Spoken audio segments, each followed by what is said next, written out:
Good evening mga kapuso! Past meets future sa magpasikat performance ng Team Bong, Jugs and Teddy kanina sa It's Showtime.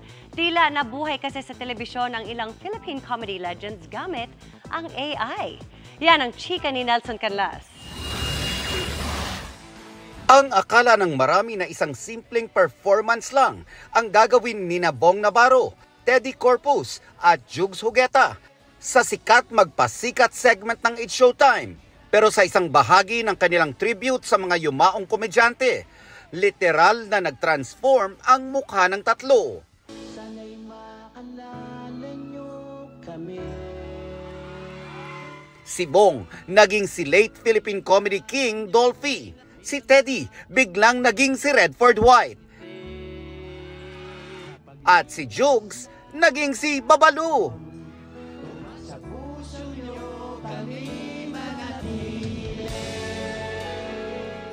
But wait, there's more. Sunod-sunod pa ang kanilang pagbabagong anyo. At live na naging sina Bert Tawa Marcelo, Miss Tapia Meli Tagasa, Tia Pusit, Yoyoy Villame, Rene Requiestas, Kuya Germs, at iba pa. Ikinagulat ito ng mga manonood, pati na ng mga host at mga hurado. Ayon kay Bong, ang nakakabilib na transformation performance na ito naging posible raw sa pamamagitan ng makabagong AI technology.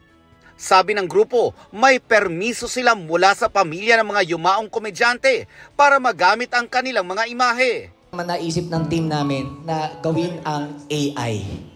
Dahil nauuso siya ngayon. Alay nga po namin to sa ating mga legendary Pinoy comedians. Sobrang seamless kasi ang Galing. ganda! Gusto niyo i-try?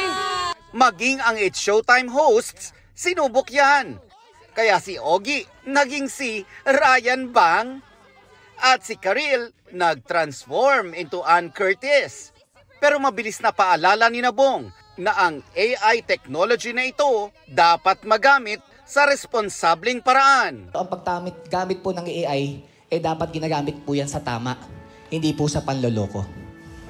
May kaakibat na responsibility yung paggamit ng AI. Sa isang punto, naging emosyonal naman ang veteran comedian na si Nova Villa. Kaibigan ko lahat yung, nakasama ko lahat yun. Lahat ng mga nakita ninyo, nakasama ko lahat. Lalo na Tito Dorbs. Nelson Canlas, updated sa Showbiz Happenings. Para sa mas mahabang chikahan, visit and subscribe to GMA Integrated News on YouTube.